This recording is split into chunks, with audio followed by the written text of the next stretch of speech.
राय साहब, आप आइन और कानून से खिलवाड़ मत करें। जब इमरान खान को बानी पीटीआई को लाकर इक़्तिदार में बैठा दिया गया था और उसको सिलेक्ट कर लिया गया था, तब आपको नज़र नहीं आया कि इस मुल्क के वोट चोरी हो रहे हैं? सुप्रीम कोर्ट के मुताबिक भी एक गैर आइनी काम हुआ। तब आपने कहा, राजा साहब आपने कही ये बात कि एक गैर आइनी काम किया जा रहा है, ये नहीं होना चाहिए, इससे मुल्क जो है वो एक आइनी बहरान में चला जाएगा। तब आपकी तरफ से कोई ऐसी बात नहीं हुई राजा बाबू। बिस्मिल्लाहिर्रहमानिर्रहीम, आप देख रहे हैं आज़ाद डिजिटल और मैं हूं अहमद बड़ाइच। नाज़रीन, आज की जो टॉप स्टोरी है वो आपके साथ शेयर कर रही है। पाकिस्तान तहरीक इंसाफ की जो मरकज़ी रहनुमा है सलमान अकरम राजा, आज वो इस्लामाबाद में जो वकला की गोल मेज़ कॉन्फ्रेंस है वहाँ पे वो खिताब कर रहे थे और उन्होंने 2-3 बातें उठाई हैं। उन्होंने कहा कि 2024 का जो इलेक्शन है वो लूटा गया है, और दूसरे नंबर पर यह कहा कि सहाफ़ियों का जो है वो गला दबाया जा रहा है, और जो अदलिया है, अदलिया का और सहाफ़त को यानी कि मुकम्मल तौर पर दबा दिया गया है। और फिर उन्होंने ये कहा कि चादर और चार दीवारी का जो तकद्दुस है वो बमाल किया जा रहा है। तो मैं उनकी ये 2-3 बातें हैं, ठीक है, जमहूरियत में सियासत में जो अपोजिशन होती है, जो पार्टीज़ होती हैं वो बात करती हैं, इसी तरह जब वो अपने इजलास करती हैं तो वो हुकूमत को जो है वो हदफ़ तनकीद बनाया करती हैं। लेकिन जो हदफ़ तनकीद बनाया गया है, मैं उसको ज़रा 2024 की बात तो होगी, लेकिन अगर वो कभी उनकी जमात कभी बरसर इक़्तिदार ना होती तो शायद हम ये बात ना करते।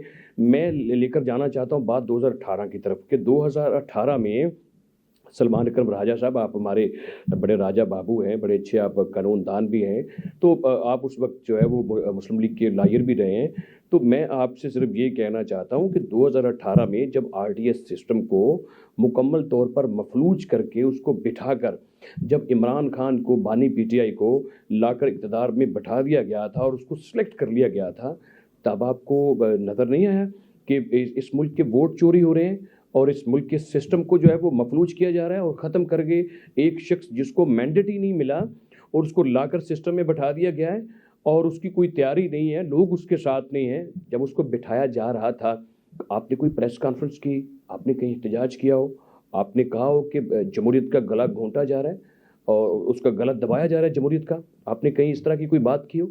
अगर की है तो ज़रूर हम जो है वो आपकी बात को सुनेंगे और उसको हम तस्लीम भी करेंगे। उसी दौरान ये देखिए कि जब नवाज शरीफ के ऊपर यानी कि 2013 की हुकूमत बनी और 13 की हुकूमत बनने के फौरी बाद जो एहतजाज होते रहे और जिस तरीके से फिर जो है वो पानमा लीक्स के ऊपर जो कुछ नवाज शरीफ के साथ किया और जिस तरीके से उस वक्त के जो जजेस हैं उनके साथ मिलकर आप लोगों ने जो फैसले करवाए और पैनमा में से निकाल कर जो जस्टिस साकब निसार के जरिए थे, जो इकामा के ऊपर नवाज शरीफ को जो फारग कर दिया गया, उनको जो उनकी हुकूमत से ख़त्म किया गया, तब आपको को रूल ऑफ लॉ याद आया हो, तब आपको याद आया हो कि गैर आइनी काम किया जा रहा है, तब आपको याद आया हो कि कोई गैर पार्लिमानी काम किया जा रहा है। तब आप कहाँ थे राजा साहब? आपको याद नहीं आया कि एक मुल्क के वज़ीर आज़म जो है उसको गैर आइनी तरीके से, गैर कानूनी तरीके से, गैर पार्लिमानी तरीके से, वोट के ज़रिए से नहीं बल्कि उसको जानबूझकर एक ऐसे केस में से उसे बाहर किया जा रहा है, सिस्टम से निकाला जा रहा है जो कि केस उसके ऊपर नहीं बनता है। तब आपने एक दफ़ा भी आवाज़ नहीं उठाई है। आपको ये आवाज़ उस वक्त उठानी चाहिए थी जब 4-1 के मुकाबले में जब नवाज शरीफ को नहल किया गया और ताहियात जब नहल कर दिया गया, तब आपने आवाज़ उठाई कि क्यों एक गैर आइनी काम किया जा रहा है, गैर कानूनी काम किया जा रहा है और एक मुंतखब शख्स को जो है वो सिस्टम से फारग किया जा रहा है। तब आपने किसी किस्म की कोई बात नहीं की। और जब आपके चेयरमैन को, आपके वज़ीर आज़म को, बानी पीटीआई को वोट ऑफ नो कॉन्फिडेंस के ज़रिए पाकिस्तान के सियासी और पार्लिमानी तरीक़ में पहली दफ़ा जब सिस्टम से बाहर करने के लिए वोट ऑफ नो कॉन्फिडेंस के ऊपर डिस्कशन होना थी, वोटिंग होना थी, तो आपकी जमात ने मिनटों में कासम सूरी के ज़रिए गैर आइनी काम करवा दिया और उससे रूलिंग दिलवा दी। रूलिंग दिलवा कर उस मोशन को ख़त्म करके और मिनटों में समरी भेजकर जो है वो हुकूमत को यानी कि अपनी हुकूमत को ख़त्म कर दिया, असम्बली को ख़त्म कर दिया और एक सुप्रीम कोर्ट के मुताबिक भी एक गैर आइनी काम हुआ। तब आपने कहा, राजा साहब आपने कही ये बात कि एक गैर आइनी काम किया जा रहा है, ये नहीं होना चाहिए, इससे मुल्क जो है वो एक आइनी बहरान में चला जाएगा। तब आपकी तरफ से कोई ऐसी बात नहीं हुई राजा बाबू। आपको राजा साहब ये बात करनी चाहिए थी, लेकिन आपने ऐसी कोई बातें नहीं की हैं। और रह गई बात عدلیہ کے جو ہے وہ گلا دبانے کی اور صحافت کا گلا دبانے کی آپ کو یاد ہے؟ آپ کے کچھ ایسے صحافی جو اس وقت اس ملک میں نہیں ہیں، باہر کے ملک بیٹھے ہیں، کس طریقے سے وہ زہر اگل رہے ہیں ریاست کے خلاف بھی، سیاست کے خلاف بھی، پارلیمان کے خلاف بھی اور پاکستان کے خلاف بھی. کس طریقے سے ٹی وی چینلز کے اوپر بیٹھ کر ایک مناپلی کی گئی اور پراپوگنڈا کیا گیا اور کس طریقے سے سازش کی گئی اور سازش کر کے روز ٹیلی ویژن کی سکرین کے اوپر نواز شریف کے متعلق جو باتیں ہوتی تھی، ان کی حکومت کے متعلق یا ان کی جماعت کے متعلق جو باتیں کی جاتی تھی، لانچ کر کے ٹیلی ویژن کے اوپر میڈیا کے لوگوں کو آپس میں ساتھ ملا کر. آپ کو یاد نہیں آیا کہ وہ صحافی جو نواز شریف کو اور اس کی جماعت کو ختم کرنے کے لیے روز ٹی وی سکرین پر بیٹھ کر پری پلانڈ ایک سازش کر کے ان کے خلاف جو القابات بولتے ہیں، ان کی جماعت کے متعلق جو باتیں کرتے ہیں، ان کا حقیقت سے کوئی تعلق نہیں ہے. آپ نے ایک دفعہ نہیں یہ بات کہی کہ کیوں صحافیوں کو مینج کیا گیا ہے. آپ کو کون سی عدلیہ چاہیے سر؟ آپ کو عدلیہ چاہیے جسٹس ثاقب نثار والی جو کہہ دے ٹیلی فون کالز کے اوپر، جو جس کا بیٹا ٹکٹیں دے رہا ہو اور جو ٹیلی فون کالز کے اوپر کہے کہ ہم نے بڑی مشکل سے یہ مینج کیا ہے اور اب نواز شریف کو نہیں لانا، ہم نے عمران خان کو لے کر آنا ہے. آپ کو یاد نہیں وہ اس کے اوپر آپ نے کبھی کہا ہو؟ آپ کو وہ عدلیہ چاہیے. آپ کو جسٹس کھوسا اور جسٹس بندیال والی عدلیہ چاہیے جو ایک ملزم کو کٹہرے میں لا کر کھڑے ہو کر اس کو استقبال کریں اور یہ کہیں گڈ ٹو سی یو. آپ کو وہ والی عدلیہ چاہیے؟ نہیں سر، پاکستان کو ایسی عدلیہ نہیں چاہیے. راج صاحب، آپ آئین اور قانون سے کھلواڑ مت کریں. آپ اس طرح نہ کریں کہ جو آپ کو بہتر لگتی ہے عدلیہ آپ کو وہ چاہیے. جب آپ کو ریلیف ملتا ہے تو کمال ہے، عدلیہ بہت اچھی، سپریم کورٹ بہت اچھی، زندہ باد، آئین اور قانون، رول آف لا، واہ واہ، اچھا چل رہا ہے. جب آپ کی منشا کے مطابق فیصلے نہیں آتے ہیں، جو کچھ آپ نے اس ملک کے ساتھ کیا غیر قانونی غیر پارلیمانی طور پر، جتنے کیسز ہیں آپ کی جماعت کے اوپر، آپ کے لوگوں کے اوپر، جب ان میں سے ریلیف ملتا ہے تو رول آف لا زندہ باد، جب نہیں ملتا ہے تو پھر گلا دبایا جا رہا ہے. یہ دوہرا معیار مت رکھے راجا صاحب.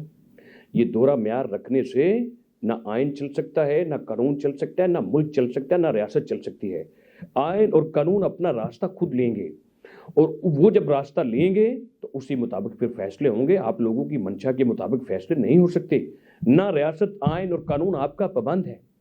پھر آپ نے کہا کہ چادر اور چار دیواری کا تقدس پامال کیا جا رہا ہے. سر، آپ کو یاد ہے کہ کراچی میں جب کیپٹن صفدر کو وہاں سے گرفتار کرنے کے لیے ارینج کیا گیا کہ پولیس جا کے ان کو گرفتار کرے، تو کہاں سے گرفتار ہوا تھا؟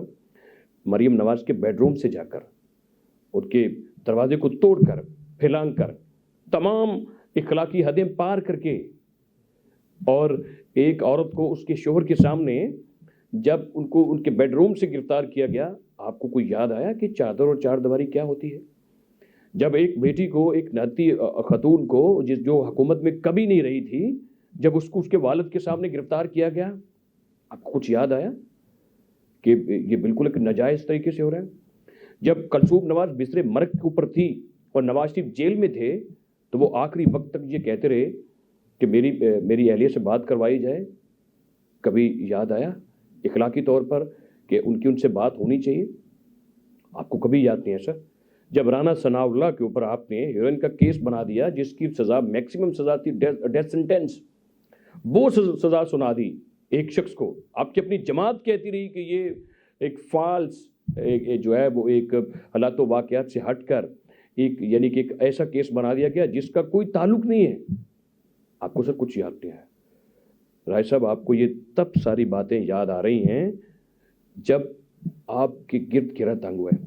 آپ کو یاد ہے مرحوم مشاہد اللہ خان کیا کرتے تھے، اور آج ان کی باتیں جو وہ ایک ایک لفظ سچ ثابت ہو رہا ہے کہ ہمیں تو آپ کے آنسو ابھی سے دکھائی دے رہے ہیں.